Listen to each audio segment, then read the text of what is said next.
Welcome, everyone. My name is Jen. I am the Journey Kids Director. Thank you. Let's just give it up for the worship team. That was amazing. I love Alex's voice. All right. If you are new to Journey, we are so happy to have you here. And if you are new, we ask that you scan a code. There's some in the lobby right as you exit the doors here. A little code, a new to Journey code, to give us a little bit of information and let us know that you visited today. And if you're not new to Journey, we're happy you're here as well. I just have a few things I'm going to share up here with you. When you partner financially with Journey, it helps us do ministry not only locally, but also globally. And we are partnered right now with International Justice Mission, which is IJM, and they are currently over in Ukraine, working the borders at Poland to help the Ukrainian refugees. So when you give to Journey, you're helping ministry here and everywhere. So if you would like to give today or anytime, you can do it here in the back of the room. There's a box, or you can also give online. Those are the ways that you can do that. As you know, Easter is coming up, and we want to do things a little differently. And usually we do some mailers that we send out to thousands of homes in the area. And this year we're going to pivot and do things a little differently and be, as we say, we are a relationship church. So in the lobby, as you leave today, we have some things out there to make a kit. This kit is going to be something that you take to give to a neighbor or a friend. And it has all the things that you'll need. And you can just take the items, and then as you leave and go home, you can put it together in a bag that we have out there to provide for you as well. And these kits are going to make a peach cobbler. So it's Eastery, and it's a fun way. It's more personal to invite your friends and neighbors. You'll give them all the things, and they'll make the peach cobbler. And it also has an invitation card as well. So our goal is for 150 families to be invited. So we have enough out there to make 150 kits. So we ask that you all partner with us, do that, grab the items, and invite your friends and family to come for Easter. Okay? All right. We are going to go ahead and invite Pastor Carlyle up here to do his message for us today. Finally, I get claps. When Cam comes up here and does announcements, he gets claps. I'm feeling, so thank you for the two of you that clapped for me. So I was out for a run week and a half ago. It was during spring break in my neighborhood. And as I started to go on this little run, there's a wash area in between my house, my neighborhood, and the neighborhood behind me. And so there were these two boys being very boyish in this wash. They were like hunting. They were like, it was spring break.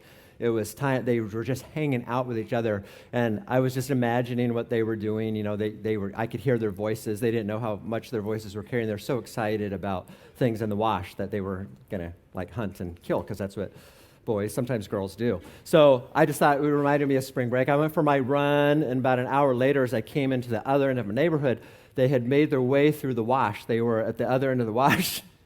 And one of the boys, they were slightly separated, dividing and conquering so they could hunt. And then one boy says to the other boy, he yells, "Lizard! Lizard! There's a lizard! I know right where it is!" "Where?" And he's like, "Mike, where? Over here! I know right where it is!" And he has a stick and he goes, "Ah!" Just because he wants to kill the lizard, and I'm sure it was gone by then. But it just reminded me of how fun spring break was for me growing up. And for me, I lived in a rural area of southern Colorado, and my neighborhood was by itself, and there were like miles between any other neighborhoods. So what I remember about spring break is very similar things, catching snakes down by the creek and things like that. But my neighborhood, my friendships that I had in my neighborhood were these friendships of convenience. Because those guys and girls that I hung out with on spring break, they were like my spring break friends.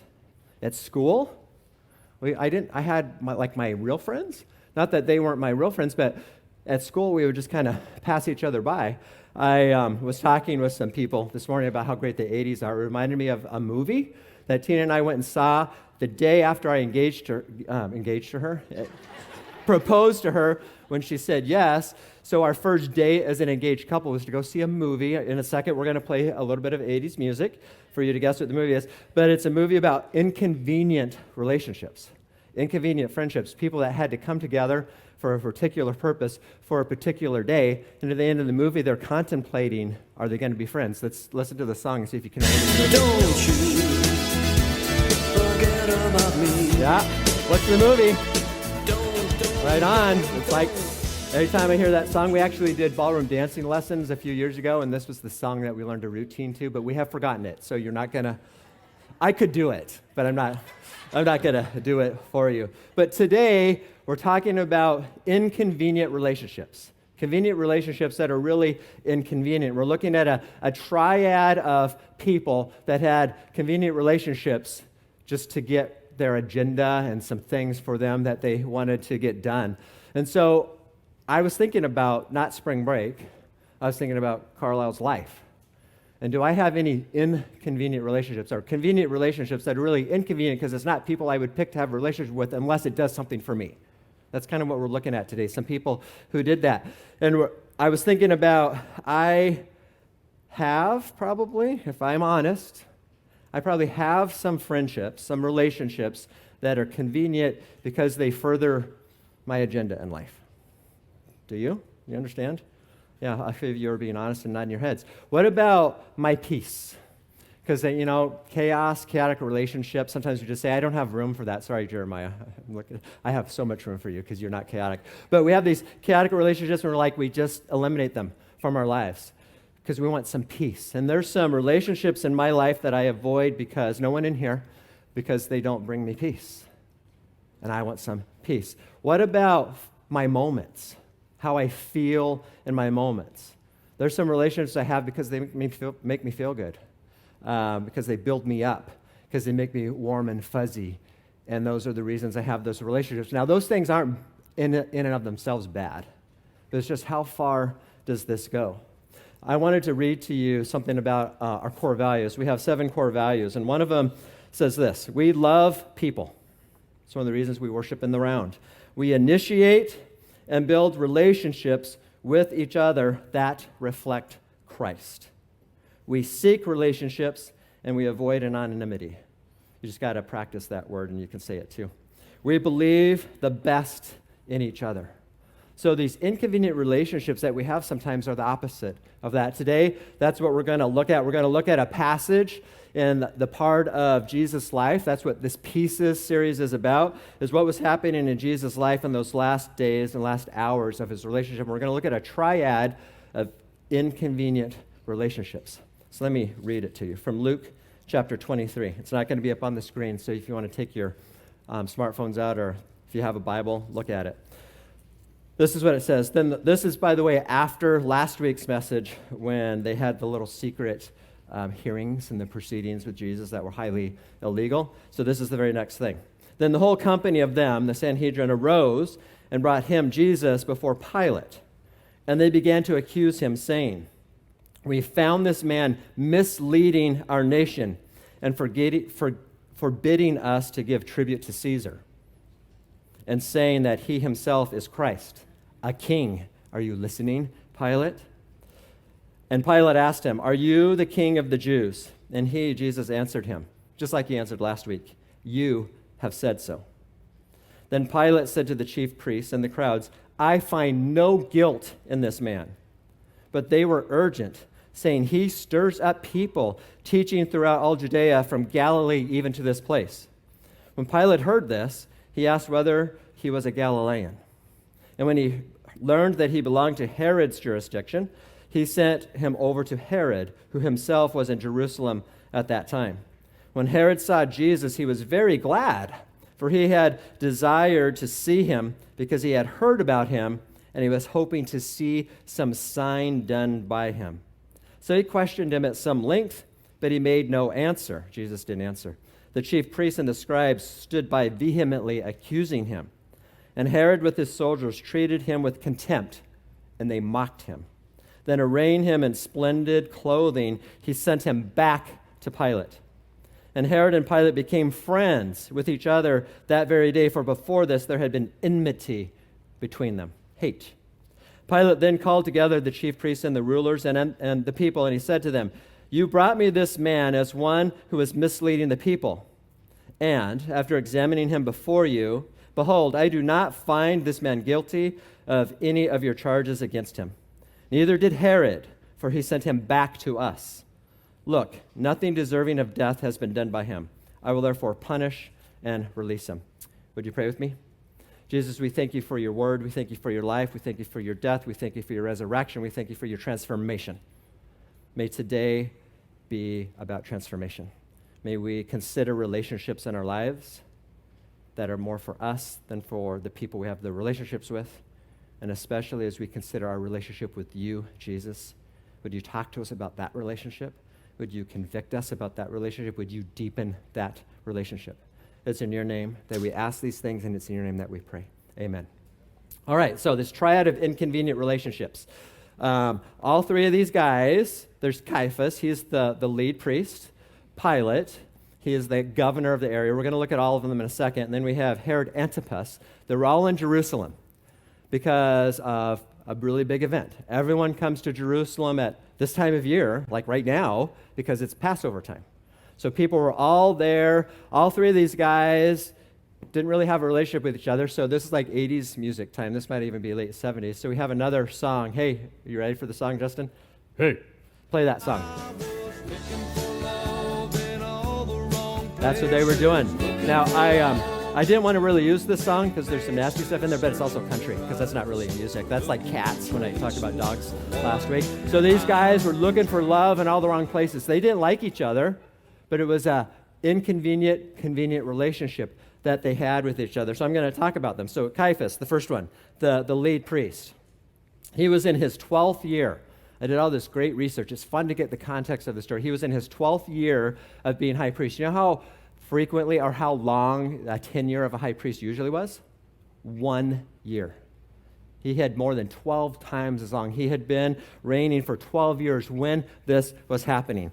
So he knew how to get around the political scene, and he was way more of a politician than he was a high priest. He knew what to do to get things done. He was very eloquent in how he conducted himself to get the things done that he wanted done for his people, but mostly for him. So it was this very delicate, I'll scratch your back, but by golly, you better be scratching my back. He knew how to get that done. And that's the relationship that he had with Pilate. And we'll talk about that in a second after I introduce Pilate to you. So Pilate was a seasoned military man. He was a Roman, all-out Roman. He had been a Roman soldier, had done all kinds of important battles, and he was at kind of the tail end of his career. And so some people say he got assigned to a podunk area of the world, Israel, and he was bummed about it, but some people think that he was actually pretty happy about it because he was tired. He was kind of looking for some peace in the last years of his life, but he had a really bad reputation. He was an all-out Roman soldier that was ruthless. In fact, there's this quote from a historian of the time named Philo, and this is what he says about Pilate. Pilate is a man of inflexible, stubborn, and cruel disposition. He was mean.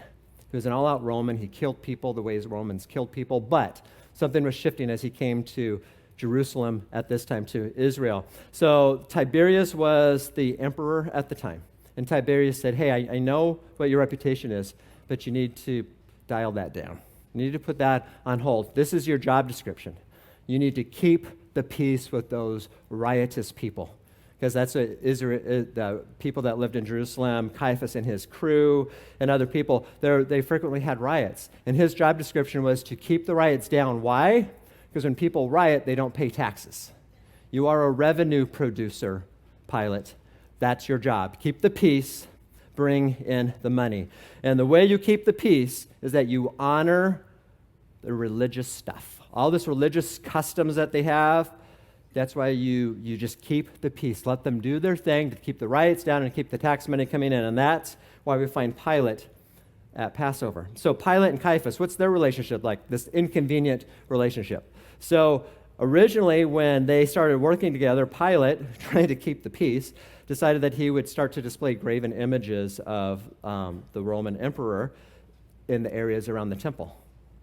And you know, a good Israeli person, a good Jewish person, that's like one of the Ten Commandments. No graven images, no images other than God. So that didn't set well with Caiaphas. And so they're starting to have this revolt. So the first act that Tiberius does, he goes against the job description that, or Pilate, he goes against the job description that Tiberius had given him, and there's a riot. And so he's telling him, and he starts to kick into his old Roman ways, and he says, I will kill you. These are staying up. And so Caiaphas and his people said, Okay, then do it. And they all did this posture where they stuck their neck out in front of him. Chop our heads off. So he backed off. That's how cool Caiaphas was. I mean, what an agenda. He knew what to do. And so he totally backed off. He stopped it. He took the graven images down. So that's their relationship. You see the inconvenience of that?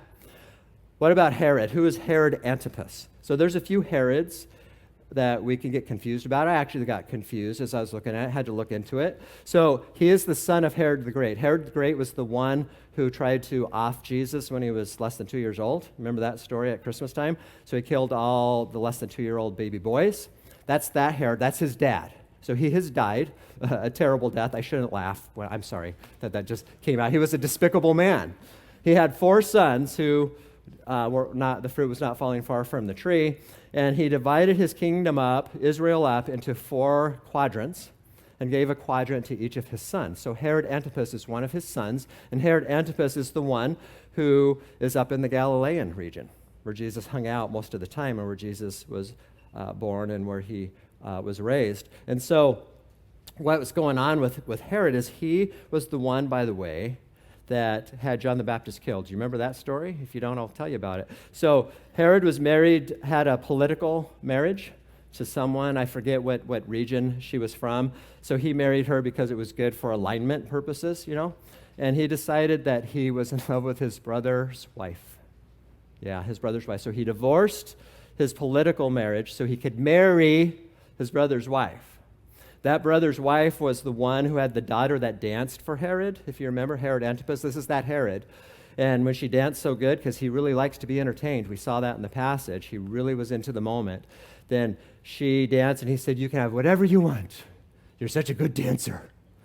And she says, okay, and her mom and her had conspired, and that's when she said, "I want John the Baptist's head." That's that Herod, okay? So we know a little bit about him.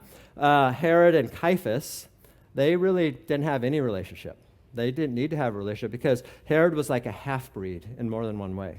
His mother was a Samaritan woman, and there was this schism between Samaritans and Jewish people. They had no tolerance for each other. They worshiped in separate places, never interacted with each other unless they totally had to, and even then they tried to avoid it. So his mother was of those people. Not only that, but Herod Antipas was educated in Rome. So not only was he half Samaritan, he was like the other half was Roman. So no one liked him. Caiaphas didn't like him. In fact, what he was doing was building a town named Tiberias, who was the emperor of the time, over a graveyard. It's still a great town. I've been there. It's a great resort town. He was building this resort town over a graveyard, which is against the Jewish code. You don't mess with dead bodies ever. And so everyone hated him. He was more a Roman than he was a Jew. So Caiaphas and him, they really didn't even have an inconvenient relationship. They didn't have a relationship until this moment, until this passage that we read. What about Herod and Pilate? Same thing. It's like he was an afterthought. Herod Antipas was an afterthought. Pilate goes, "Oh, he's from Galilee? I'm off the hook." So he sends him to Herod, and what does Herod want? He wants to be entertained. He wants another dance. He wants Jesus to dance for him. He says he wanted a miracle. He wanted to be entertained by the God of the universe in the flesh to have a miracle for him. And then it says after this, when he sent him back, they had hated each other, but this moment, they became convenient friends. They had bro love for each other because they seemed aligned with each other. That Pilate felt like he had someone that was on his side when Caiaphas wasn't. Okay, so when we go through this pieces series that we're doing, and what we're trying to do is we're looking at stories in the Bible, and as we point to them, I'm just going to point to no one. As we point to them, that whole thing about 3 fingers pointing back at you? There's 3 fingers pointing back at me. All 3 of these people are doing things that I do. I was thinking about it. I understand, Caiaphas. I'm a lead pastor. I get to be very visionary. I get to always think for the future. Sometimes people accuse me of being so future-focused that I never celebrate in the moment. I had a boss at another church years ago. I've said this before, and I don't think it was a compliment because of the conversation we're having. He says, "I've never met anyone as relationship strategic as you."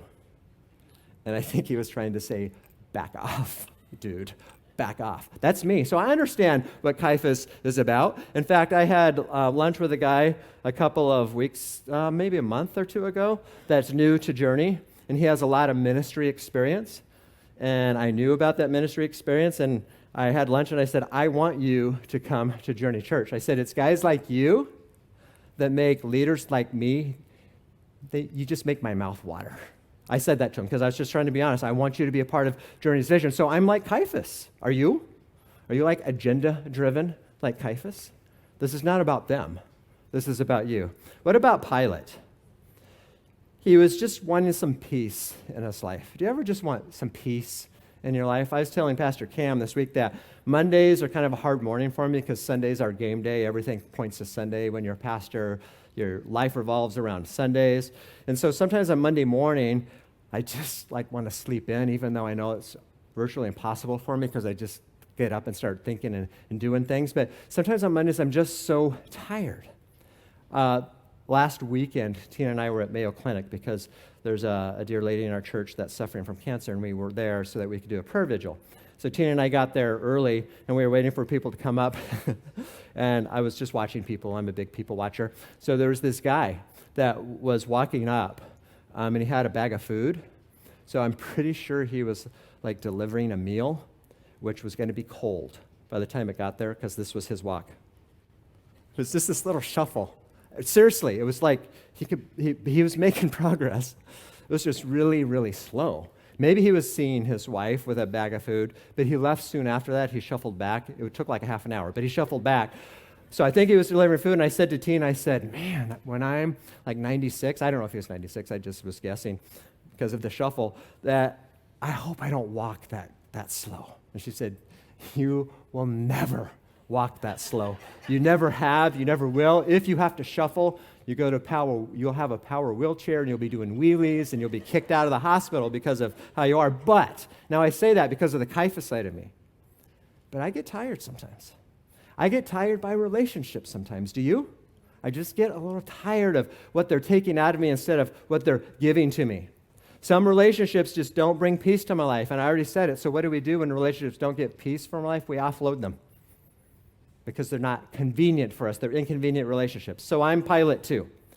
What about Herod? Feel good in the moment. Feelings, all about the moment. That's what Herod was like. We're a feelings-based society these days, aren't we? Yeah, it's all around us. Feelings are the most important thing. How does that make you feel? We ask that way too much. Another phrase that I don't like is you do you. You know why I don't like that phrase? Because you do you just do you, and if it's good for you, you do it. It doesn't matter how it affects me, you do you. And if I'm doing me and 6 billion other people are doing them, there's so much conflict. It doesn't make any sense to me. We're not just supposed to do you. We're supposed to do us. We're supposed to do community. But I've been thinking about my relationships, my convenient relationships, the people that I hang out with the most, the people that I spend my time with the most. Why have I picked them? Why have they picked me? Because it's super convenient. Because they do things for me. They make me feel good. They do the same things that I like to do. People that don't make me feel good and don't do the things I like to do, I tend not to spend time with. I'm just like he is. I'm just like Herod Antipas. Do you understand? Do you understand that you're in this too? So the bottom line is this. If we have relationships only for what they give to us, that's not what it's about. That's not what a life with Jesus even is about. That's not what Jesus did. So I went back and I looked at the rest of the story for these three people who had relationships that were convenient, inconvenient relationships that brought them convenience. And what happened to those three people? So where do these things get us? So we have agenda, we have peace, and we have feeling good in the moment. So let's look at Caiaphas, the agenda guy. What happened to him? He worked with Pilate a total of 10 years. So he had some longevity. But you know what happened to him? He wasn't emperor yet. He became emperor after, but Vitellius deposed him. He took his job away. He got fired because of all this convenient stuff that he did for him, all this agenda. He probably stuck around because that was his power base. He still had convenient relationships to exploit people for his causes afterwards, but he got fired. Okay? So that's the agenda guy. What about the peace guy? Pilate. Pilate got deposed by the very same guy, the future emperor, one of the catalytic events was a Samaritan massacre. I told you about the whole Samaritan thing. So he went to try to control the Samaritans who were revolting, and he killed too many of them, and it made Vitellius too uncomfortable. He wasn't doing his job that he was supposed to do. So he got fired and exiled. He got sent away. We don't know what came of Pilate, except we think we know because usually what happened when someone of a high ranking like Pilate had was deposed and exiled, the proper Roman soldier thing to do was to off your own self, to kill yourself. That was how you regained any sense of nobility from your life and from your career. So there's no historical records whether or not he did that, but if he was as good of a Roman soldier as he was, that's probably what came of him. Fired, exiled, probably suicide. Herod, the moment guy. So he got attacked by his ex-wife's dad. Remember the one he divorced because he decided he was in love with his brother's wife? So he got attacked. That caused some turmoil. And then the same guy, Vitellius, fired all three of them. He deposed him because he said he's just too wishy-washy. He's just too indecisive. He does too many things just for himself. He's not going to be king of that region anymore. So these relationships of convenience that were inconvenient for them got them all really nowhere in the long run. Do you see that? Nowhere in the long run. You know what else? When we talk about these three people, what are we talking about? The death of Jesus, which on one side we're so thankful for, but that's their reputation. That's what they came to, being associated with manipulating each other, and ended up with Jesus being murdered. So, let's think about you and Jesus, your relationship of inconvenience with Jesus. Agenda, peace, or moments. So, our agenda. I don't know what your agenda is. I can imagine what your agenda is. I live in this community. I know what we like. I know why we hang out with each other. So it could be money. It could be sustainability. It could be power over your life. It could be prestige. Is it those things? Or is it Jesus' agenda? The agenda Jesus has for you. Do you know what Jesus' agenda is? Hello, I gave you the answer already. It's righteousness. That's what Jesus' agenda is for you. His righteousness, the righteousness of God, is your best agenda. Period. I say it and I believe it and I try to live it. Righteousness is the best possible way to live. It's just the best possible way to live. Following Jesus and following God's ways is the best way to live. Following righteousness, that's Jesus' agenda for you. It's not buying a new house, getting a new razor, doing a cool running event like I did yesterday. Those are things that are okay, but it shouldn't be your big agenda. Your big agenda is righteousness. What about your peace? Your freedom from conflict?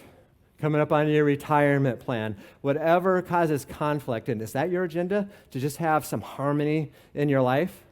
You know what? When the Bible speaks about purpose or peace, you know what that means? It's shalom.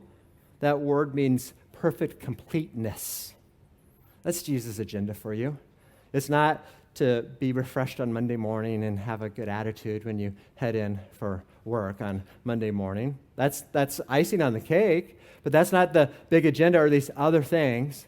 It's to know what God's purpose for your living is and to give yourself to that. That's what peace means. Peace isn't freedom from conflict. Peace is completion in Christ. That's what Jesus wants for you. What about the moments?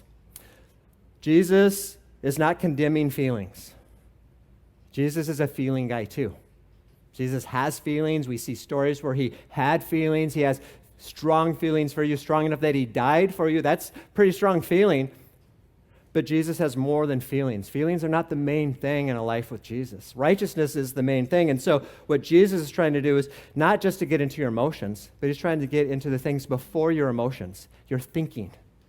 That's what Jesus talks about. That's what Scripture talks about, to get into the way you think about things in the first place before you have emotions about it, to get into how you think about things so that you act differently before you have emotions. It's the wrong order if you start with emotions. Jesus is trying to get into your head. Jesus is trying to get into your heart, not just help you with your feelings and how you feel about things. Feelings are not the most important thing with Jesus. It's righteousness and it's your purpose. And then you'll feel really great because that's the best way to go. So, What are we to do with these stories? I have 2 points for you to ponder and reflect and maybe do something in your life. 2 pieces for you. Number 1 is this: evaluate your relationship with others. So I read that core value to you. That's what that core value is all about, is to think about others as much or actually more than you think about yourself. So if we use the agenda piece and moments of today, think about it this way. When you think about your relationships with other people, are you thinking more about your agenda or their agenda? Start there. When you evaluate your relationships, am I thinking about my agenda for you, or actually it's my agenda for me, and how you fit into my agenda for me, so you're a subset of me, or is it the other way around? That's the type of relationships that Jesus had. He died to show that to us. Your peace. Am I all out for my peace and my freedom from conflict and the things that make me feel rested in life, or am I out for yours? That's the difference. Is it me-centered, or is it community-centered? Your moments, your feelings, be feeling good in the moment, entertainment value, whatever. Is that about me so I can feel good about me and I can feel good in my life? Or am I shifting the focus that I care about you and what's going on with you, and then maybe even about your acting and your thinking before you ever get to the moments? So this is what I challenge us to do. Like I told you, I evaluated my relationships, the ones that I have for me, that are doing things for me. So that's a commonality. I'm not condemning those relationships, but why don't you start investing in those relationships instead of taking? The challenge here is to not have relationships because of what they give us. We have relationships for what we give them. Invest in some worthy relationships in your life. Start it up. Don't be a user. Be a giver. Number 2, evaluate your relationships with Jesus. So here's a poignant question, and we're going to do another 80s song. You ready? Do you have one? Or is it more like this? Let's hit another 80s song. What have you done for me lately?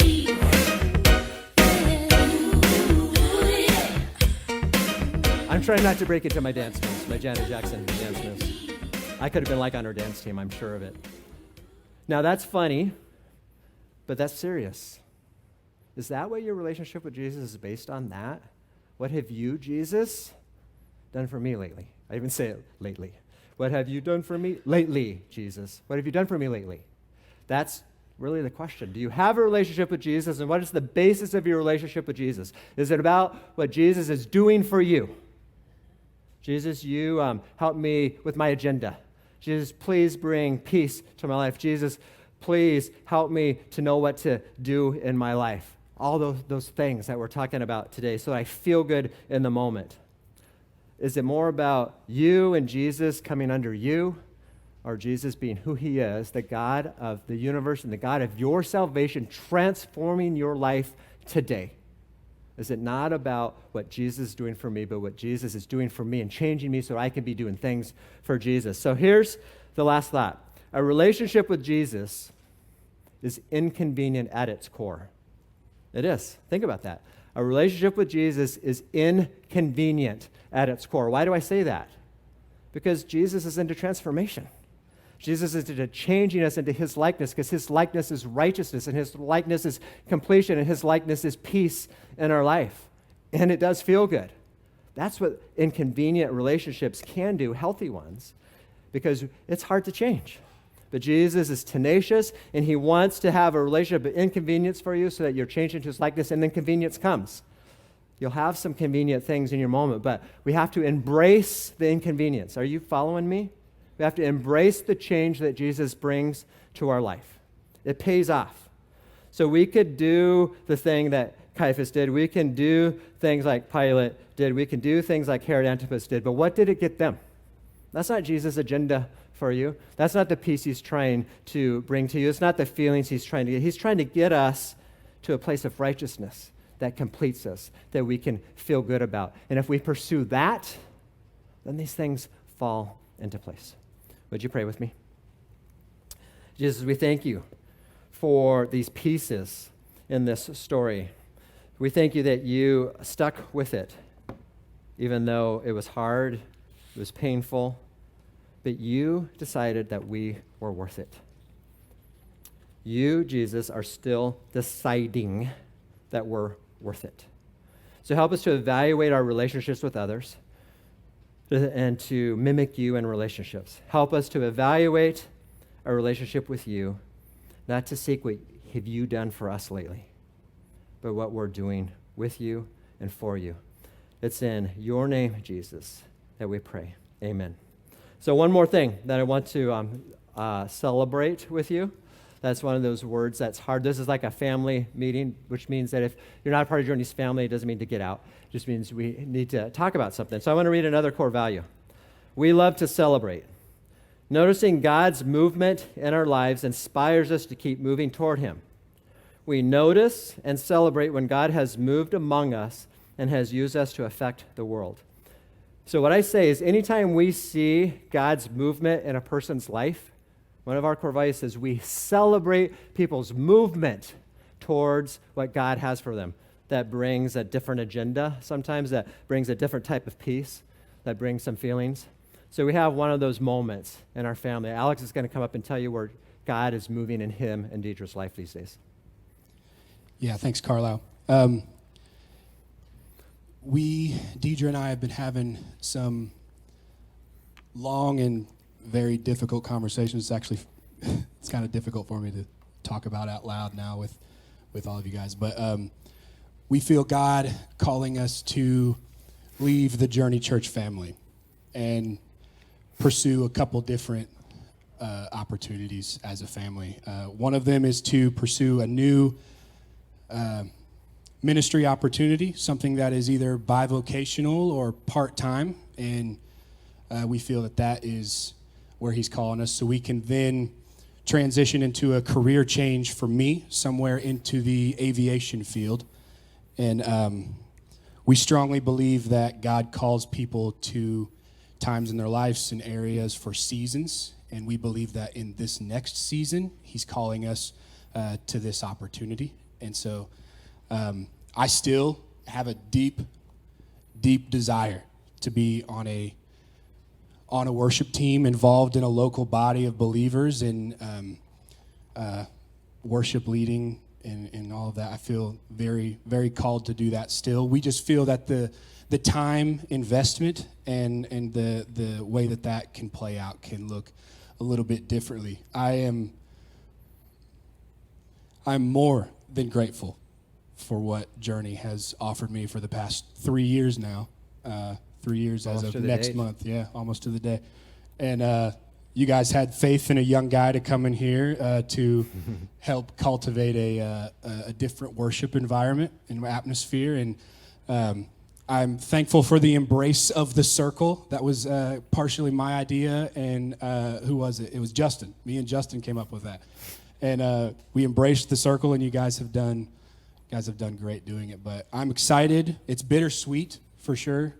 We're excited for where God is taking us in this next season, but we're also excited for you, for Journey, and where God is going to lead you guys in this next era and season of post-Alex. So I am grateful, more than grateful for everybody and the relationships we've made here, the people we've come to love, and the team here and the staff here, the elders here. It's been a great 3 years. You know, the thing about celebrating is that as humans, as image bearers of God, we, in the same moments, we can have joy and we can have despair. So let's corporately go, Alex, Okay, now let's clap for what he's brought to us and where he's going. So here's moving forward. He's here till April 24th, so like a month. We get him for another month, so we are going to bleed him dry as much as we can over the next few weeks. We have an interim team of worship leaders, a worship leader team. So Justin is on that team. Dallas, stand up and stay stood up just for a second. Lindsay, you all know them because they're a part of our team. So in the interim time, we don't anticipate worship changes per se, but though that's going to be your team, the rest of our team is going to be in place. We're going to start searching, and we need to let you know that takes some time. It took us, we were talking about like 4 months when you and I first started talking. It was like 4 months later before he came. So this is probably going to take us into the fall. It could come sooner. It's up to God. So a couple of things. Pray for Alex and Deidre. We love them. We don't want them to go, but we want them to go. Dang it. But We are joyful about that. We will support them. And I am going to have a relationship with Alex. He's going to have a relationship with me. I hope that will be the same with you and with Deidre. And so pray for them as they transition. It's a big deal. It's a big thing. It's a big career change, and they're relocating and all kinds of stuff. So pray for them. Pray for us, that we continue to gather together and worship the way we worship in the round, and that we love Jesus and we love each other, and then we learn from his word and go out and love our community. And then pray for whoever that person is, that God would continue to slowly reveal that to them and reveal that to us, and that whole process will come together well. So there we have it. So awkward ending, goodbye. Get your kits, 150 families invited to Easter. Excellent goal. Please be a part of it. I'm going to be watching. If you leave without a kit, I will know. Now, no guilt. Part of our mission and vision is to bring the community to experience what we experience. So as you go, be blessed, and we will see you next week.